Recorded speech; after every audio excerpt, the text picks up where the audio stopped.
What's up, guys? Welcome to another Tuesday Tip. If you've been watching the Tuesday Tips recently, I've said I kind of want to hear what y'all want to hear about because I am running out of ideas. Well, one that we've gotten on a couple Tuesday Tips and one that we've gotten in a lot of the training content that we've posted lately has been exercise selection. What should I do to prioritize body parts?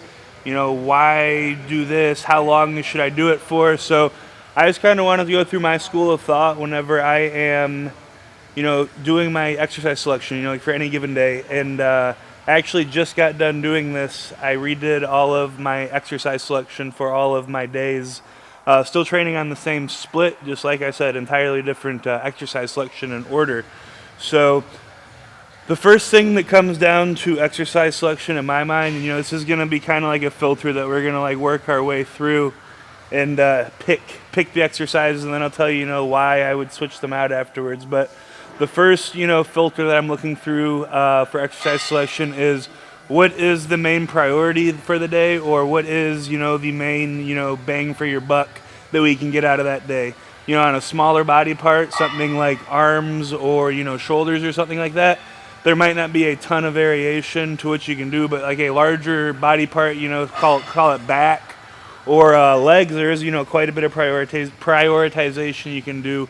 So that's where I'd first start. So like me, for example, let's use back day, for example. I am trying to bring up my lower lats at all costs, right? So knowing that, I head into my back session.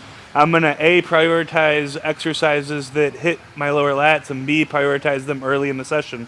So that's how the first lens that I look through for the exercise selection is what am I trying to bring up? What am I trying to improve the most on any given session on this day? So once I know that, the next lens that I'm looking through is, okay, what is the best exercise to accomplish this with? And, best is a relative term, and it's one that, you can really, really define in a lot of ways. I've boiled it down to, meeting criteria. A best exercise, in my opinion, is the one that offers the best alignment, the best resistance profile, and the best bracing ability. So, alignment, everything's lined up. There's not any weird, torque on any of the joints involved. Resistance profile, it's heaviest where it should be heaviest, and, it drops off where it should drop off. And then lastly, bracing, how well can I brace this, the more braced we are, the more output we can get, and the more we're able to keep tension where we want it on, and that's, the target muscle that we're training. So I look at it through that lens, and, typically I'll arrive at, 2 or 3 exercises that could fit. I know that I like to A-B my session, so I'll take the top 2, and I'll stick one in there.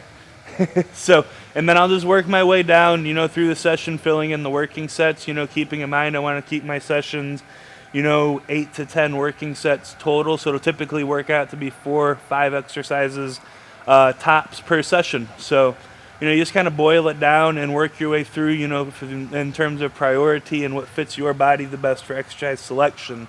The other one in terms of, exercise selection or rotation that I got a lot of is how do I know when it's time to switch an exercise out? And, there's a couple really big telltale ones that I have, gotten from my personal experience and, talking with others.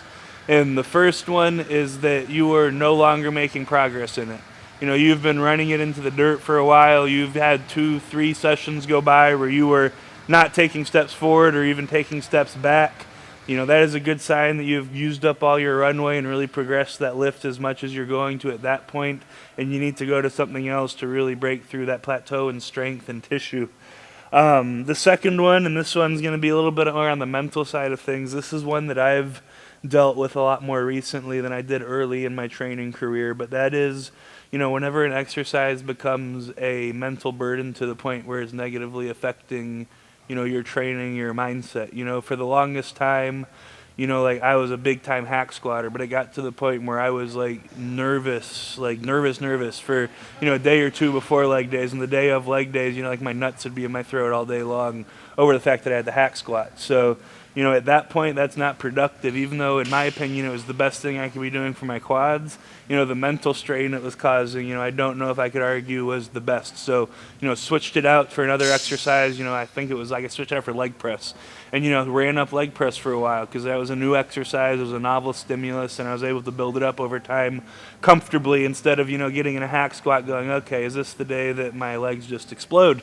Because that was the point that it was getting to. So, that second reason that I was getting at is, the reason that you would switch out an exercise is, the mental strain or load it would put on you.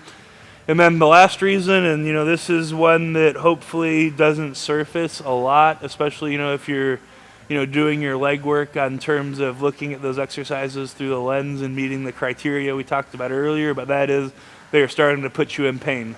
You're doing exercise XYZ and it's really making, joint XYZ hurt. That needs to come out. The worst thing you can do is push through joint pain. It's your body telling you something. So whether it be a mobility restriction or a soft tissue restriction, something going on in the cartilage of the joint, there's a million different things it could be. But if an exercise is routinely and consistently giving you pain, you should not be doing it. There's no one exercise that you have to do to be a good bodybuilder. So keep that in mind. With that being said, I'm going to leave y'all with that. That's my 2 cents on, exercise selection and rotating exercises. If you like this tip, be sure to subscribe. And, like I said, I am running out of ideas. So if there's anything that y'all would like me to touch on, be sure to leave a comment and let us know. Really appreciate y'all following along with these. Enjoy doing these with y'all. I'll see y'all next Tuesday.